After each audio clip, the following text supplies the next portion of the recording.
नमस्कार, मैं राकेश परमार। मित्रों, वैसे आज तो बड़ा जरूरी विषय था। हमारे खिलाड़ियों का कारनामा, वो अपना देश दुनिया में नाम कर रहे हैं। भारत महान का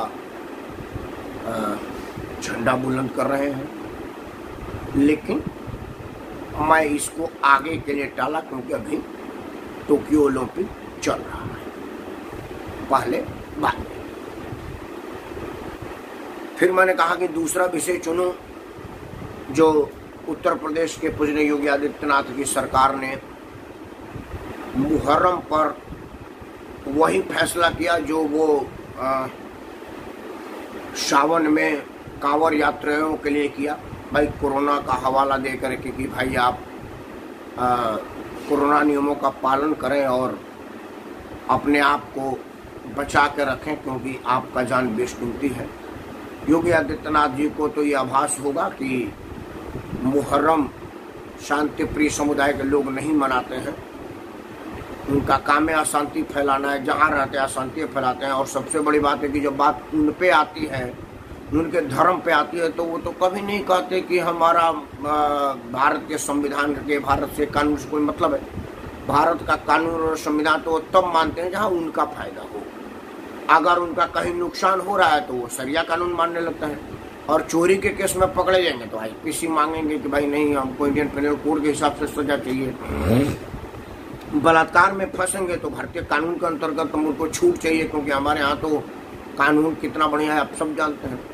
तो एज यूजुअल ऐसे हुआ।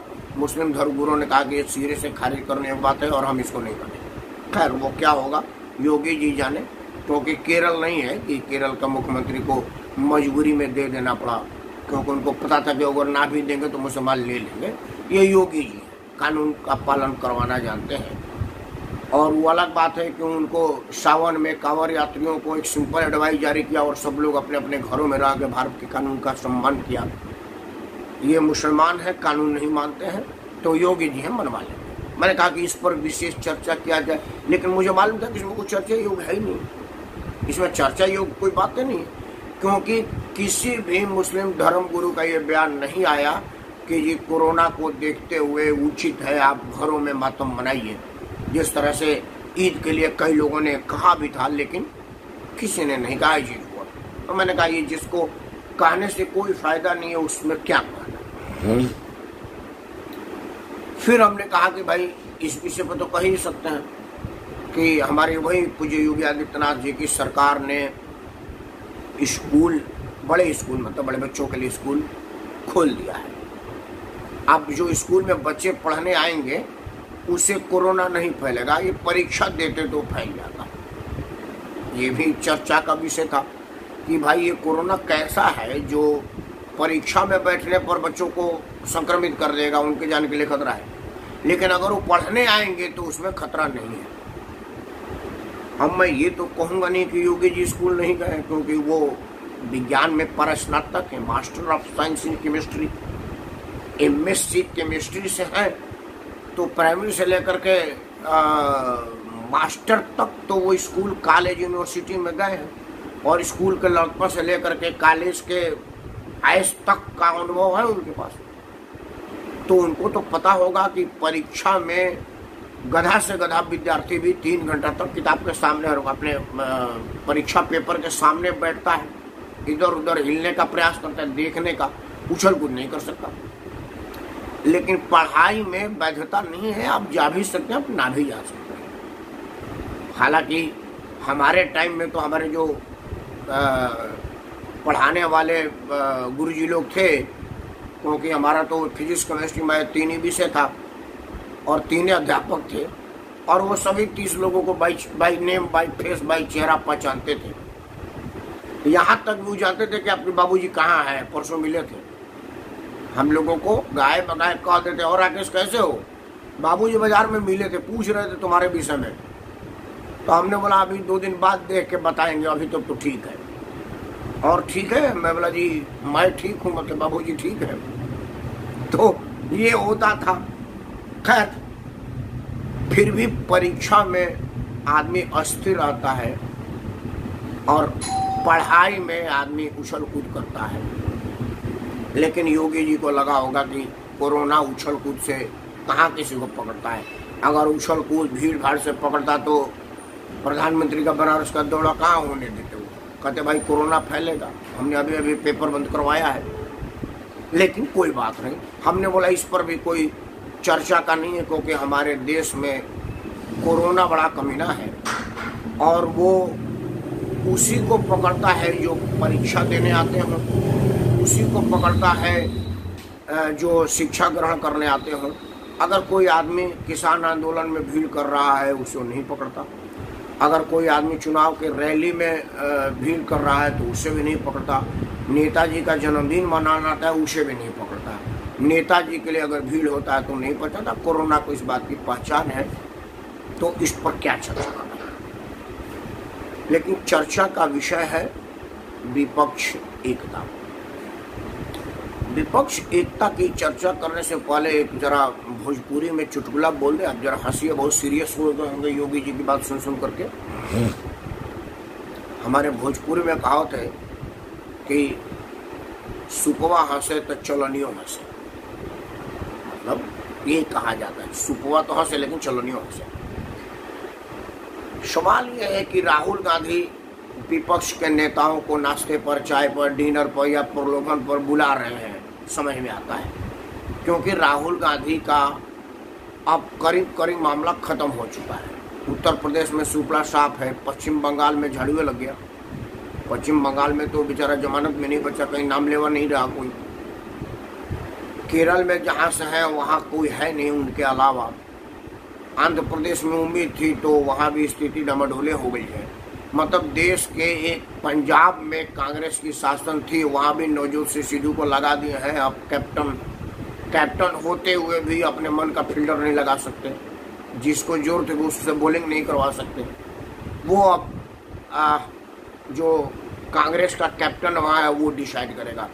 मतलब नवजोत सिंह सिद्धू और अमरिंदर सिंह मिल करके आपस में बैटिंग कर रहे हैं, बाकी सब लोग फील्डिंग कर देख रहे हैं दर्शक दीघा में।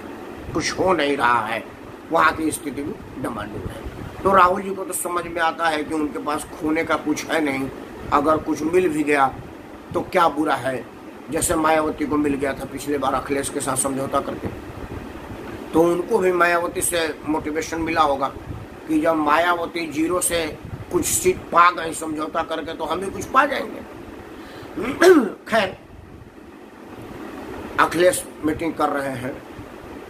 अखिलेश आज मुलायम सिंह जी और लालू प्रसाद यादव की मीटिंग हुई। लालू प्रसाद जी अस्पताल से अपनी पूरी फुल ओवरवाइलिंग करवा करके अभी अभी निकले हैं। ईश्वर उनको परम स्वास्थ्य दे, चिरंजीवी बनाए और निरोग रखे। और उम्र है इसलिए मैं उनके लिए दुआ करूंगा कि वो शरीर से मजबूत रहे। जमीनी आदमी है।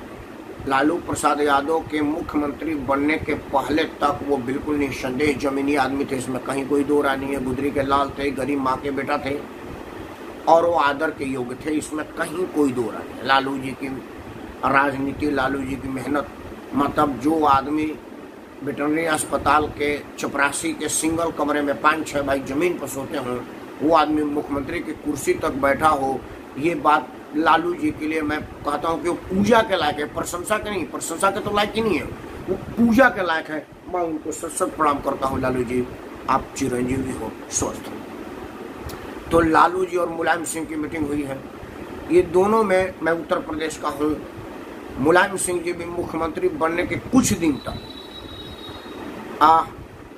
बिल्कुल प्रशंसा के लायक थे, क्योंकि एकदम जमीनी नेता थे, धरती पुत्र थे। राजनीतिक रूप में सुचिता, ईमानदारी और जिस तरह की राजनीति की कल्पना की जाती है आदरणीय मुलायम सिंह यादव में वो चीज़ थी, इसमें कहीं कोई दो राय नहीं। मतलब अमर सिंह से मुलाकात के पहले मुलायम सिंह जी में कोई बुराई नहीं थी। मुलायम सिंह में लेस मात्र की भी खोजने पर भी बुराई नहीं थी।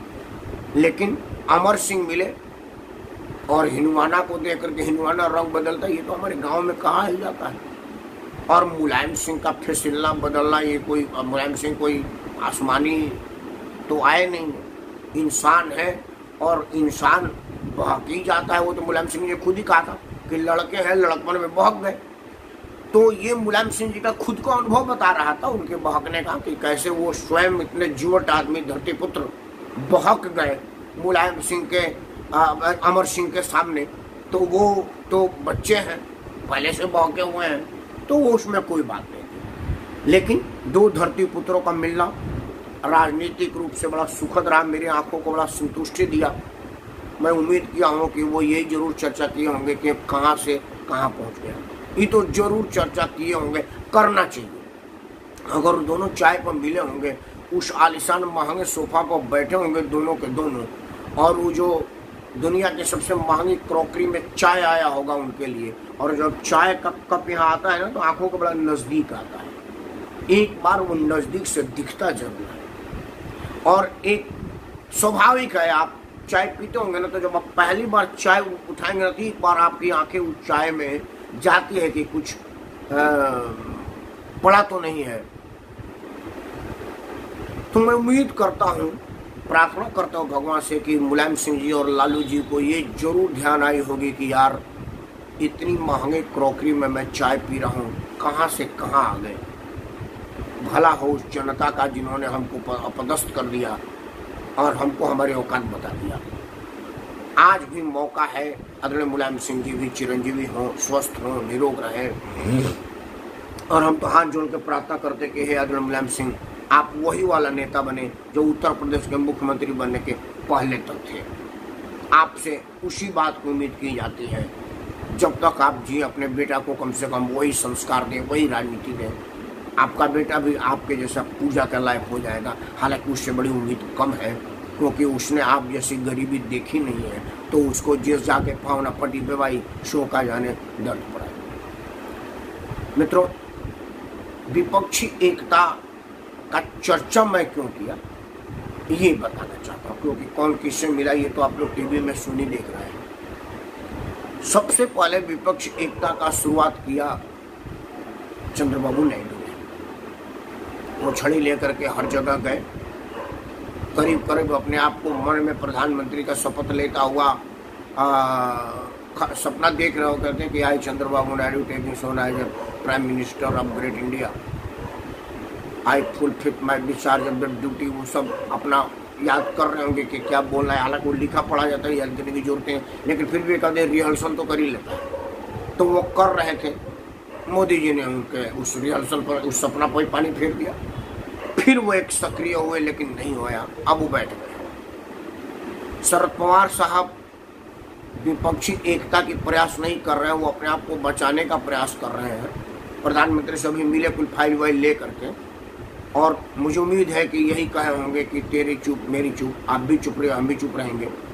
महाराष्ट्र में मुझे कुछ दिन कमा लेने लीजिए, राज्यसभा में आपको बहुमत करवाते रहेंगे, और महाराष्ट्र के आपके किसी नेता पर कोई केस नहीं बनने देंगे। वो तो हम सबों का अंडरस्टैंडिंग होता है, आप जानते ही हैं। फिर भी मैं आपको भरोसा दिलाता हूँ, और अगर आप हमको राष्ट्रपति का उम्मीदवार घोषित कर दे तो महाराष्ट्र में आपका सरकार बनवा देंगे। कुछ ऐसा चर्चा हुआ होगा, लेकिन वो कोई बहुत व्यापक स्तर पर चर्चा नहीं था। खबर था कि भाई शरद पवार मिले हैं। शरद पवार जैसा बड़ा आदमी अभी वर्तमान राजनीति में वो सबसे सीनियर आदमी, सबसे वरिष्ठतम आदमी, परम श्रद्धेय चंद्रशेखर जी जैसे लोगों के साथ के राजनीतिज्ञ हैं वो तो वरिष्ठतम है। उनका कहीं मिलना, किसी से मिलना, खबर तो बनेगा ही।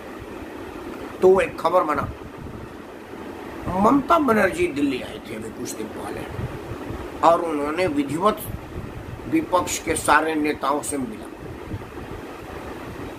अब केजरीवाल को तो मिलने की जरूरत ही नहीं होती। केजरीवाल का तो हाल उस समुदाय जैसा हो गया है कि आप उनको बुलाते नहीं हैं, मना करते हैं, फिर भी आपके घर बच्चा होता है तो बेचारे आकर के बधाई गा जाते हैं। तो उनको मालूम नहीं है कि किसका घर है, गरीब का है, अमीर का है, हिंदू का, मुसलमान का, देसी है कि विदेशी है, चोर है कि बदमाश है।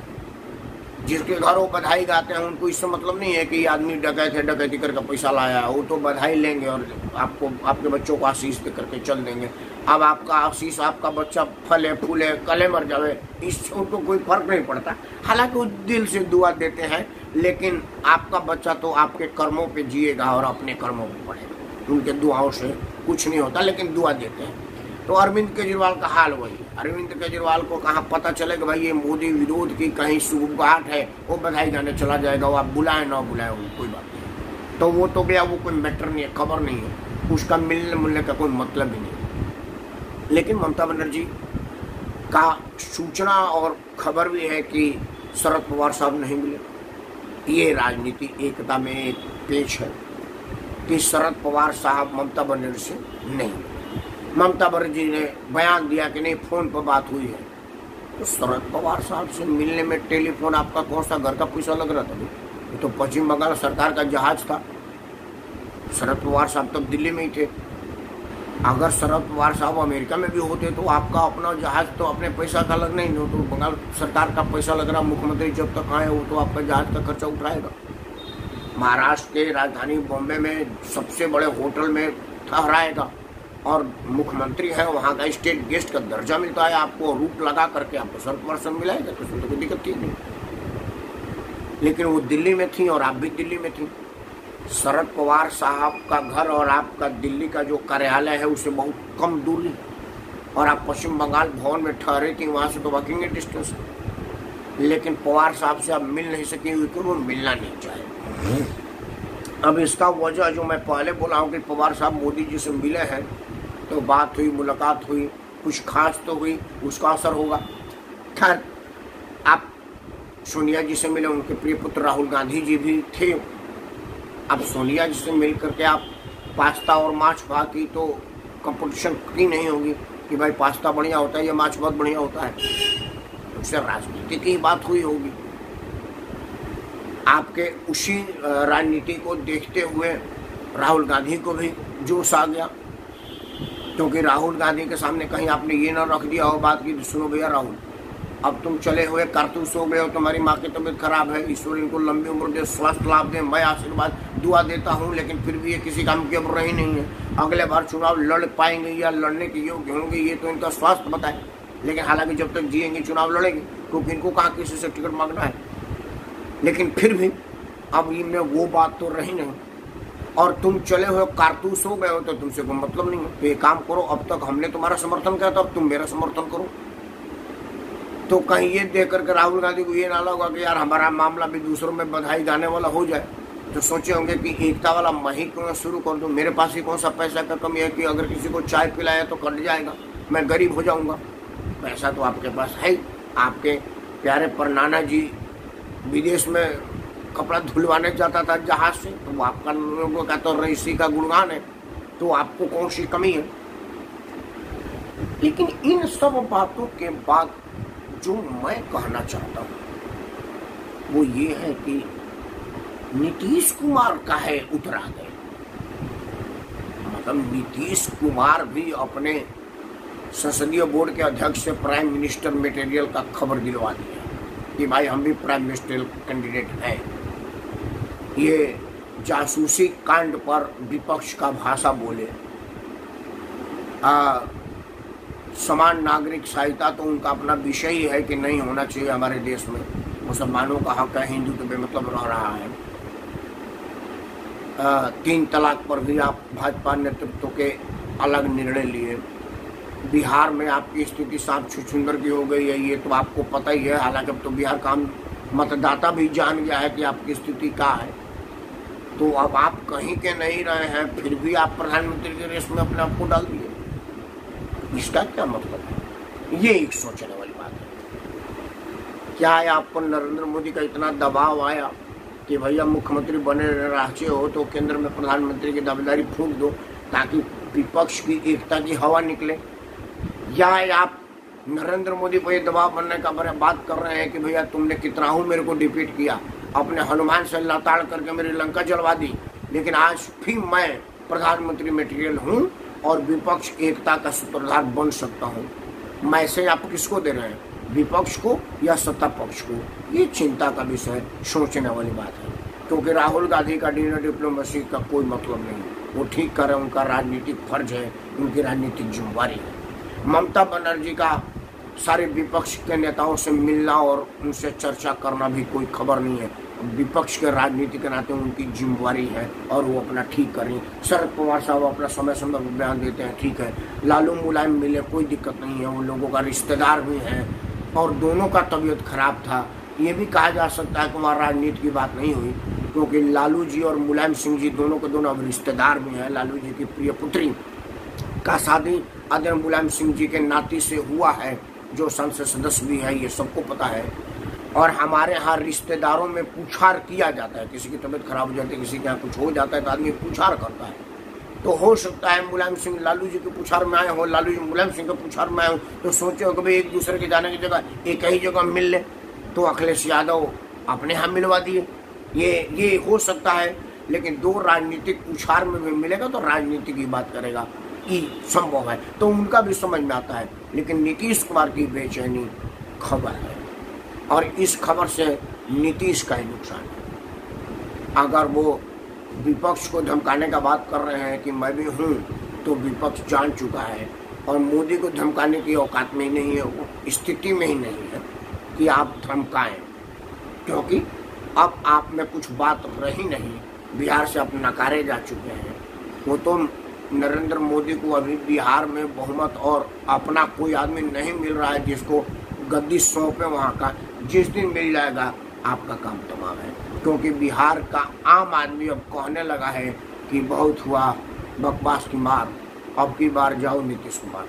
गली गली में ये चर्चा हो गया, क्योंकि दारू का दाम 4 गुना बढ़ा दिया है आपने। जिन महिलाओं को खुश करने के लिए आपने शराबबंदी किया था, वही महिलाएं कर रही है कि शराबबंदी नहीं है, मुझे शराब खोल दीजिए, क्योंकि कम से कम मेरा पति शुद्ध शराब तो पिए और सस्ता शराब तो पिए, क्योंकि शराब पीने से घर में पैसा खर्चा होता था, मैं इसलिए मना की थी। अब तो 4 गुना खर्चा हो रहा है। पहले तो शराब के लिए ठेका बजाया जाता था तो लोग देख लेते थे, कुछ लोग शर्म संकोच से नहीं जाते थे। अब तो ऑनलाइन डिलीवरी है, फ़ोन करिए, 5 मिनट के अंदर आपके घर शराब आ जाएगा। बड़ा खम्भा, छोटा खम्भा, मझला खम्भा बोलना होता है, चलो हाँ 5 खम्भा लेके आइयो बड़ा बड़ा, 5 मिनट के अंदर 5 खम्भा आपके दरवाजे पे। पोस्ट में डाक 8 दिन के बाद देगा कि नहीं देगा गारंटी नहीं है, लेकिन दारू बुक कीजिए 5 मिनट के अंदर आपके आ जाता है। वो सारे बिहार के लोग जान गए हैं, तो आपका शराबबंदी ही आपको लेके जाएगा, क्योंकि शराबबंदी हुई नहीं है, शराबबंदी हुई है। मित्रों, विपक्ष अपना प्रयास करे, ये राजनीति का धर्म है, इसमें कुछ बुराई नहीं। याद करिए कि जब आदरणीय इंदिरा गांधी जी का इसी तरह से तूती बोलता था, तो सारा विपक्ष तब इंदिरा जी के विरुद्ध लामबंद होता था। होते होते एक बार मौका ऐसा आया कि इंदिरा जी को सत्ता से हाथ धोना पड़ा और विपक्ष सत्ता में आए। लेकिन उसके बाद क्या हुआ? पूरा कार्यकाल छोड़िए, आधा कार्यकाल भी नहीं पूरा कर सके। फिर वही जनता जो इंदिरा को हटाए थे, उन्होंने नारा लगाया कि आधी रोटी खाएंगे, इंदिरा को बुलाएंगे, और उन्होंने इंदिरा को बुला लिया। अगर उसी तरह की कोई विपक्ष एकता करना है तो मोदी को रहने दीजिए, क्योंकि मोदी है तभी संयुक्त राष्ट्र में महासचिव संयुक्त राष्ट्र में अध्यक्षता करने का सौभाग्य संभव है। मोदी है तभी संयुक्त राष्ट्र की सबसे बड़ी कुर्सी मुमकिन है। मोदी है तभी देश दुनिया में नाम है, और मोदी है तभी कोरोना का टीका दुनिया में पहले भारत में आना संभव है और उसका आविष्कार संभव है। इसलिए मोदी है तो मुमकिन है। आप एकता में बने रहिए, आपकी एकता को सलाम, लेकिन एकता में ईमानदारी हो तभी आप कुछ कर पाएंगे। नहीं तो बेमतलब फोटो अपॉर्चुनिटी और फोटो ऑप्शंस के लिए लगा रहे हैं तो लगाइए। आज तो सोशल मीडिया पर तो वैसे ही कौन सा रील बर्बाद हो रहा है, जो आ रहा है वहीं सब खटाक 5 फोटो और 5 शब्द लगा कर डाल दे रहे हैं। हम लोग भी डाल देते हैं कि कोई बड़ा खबर तो होता है। खैर, कोरोना अभी गया नहीं। आपको समाचारों में कोरोना इसलिए नहीं सुनाई दे रहा है क्योंकि उत्तर प्रदेश में कोरोना का केस नहीं आ रहा, और जब तक उत्तर प्रदेश से कोरोना का केस नहीं आएगा तब तक समाचारों पर नहीं आएगा। केरल में 22,000 की जगह 25,000, 50,000, 22 लाख भी अगर एक दिन में आएगा तब भी समाचारों को स्थान नहीं पाएगा। क्यों? क्योंकि योगी आदित्यनाथ जी का इकबाल है और योगी आदित्यनाथ जी का साख है इस दुनिया में कि लोग उनका ही चर्चा करना चाहते हैं। केरल ने अपनी स्थिति इतनी खराब कर ली है कि चर्चा में नहीं हो रहा है। मीडिया को ये सोचना पड़ेगा। कि उत्तर प्रदेश में 5 मरीज आते हैं तो आप 5 घंटा बर्दाश्त करते हैं, और केरल में महामारी फैल गई है लेकिन आप चर्चा करने के औकात नहीं रखते हैं। आपका साख गिर रहा है। लेकिन मित्रों, समाचार अपना साख कब कब बीत चुका है, उस पर मत जाइए।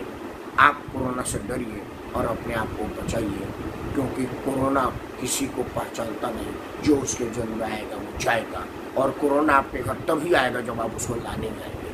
तो ज़रूरत से ज़्यादा जरूरत ना हो तो कृपया बाहर ना निकले।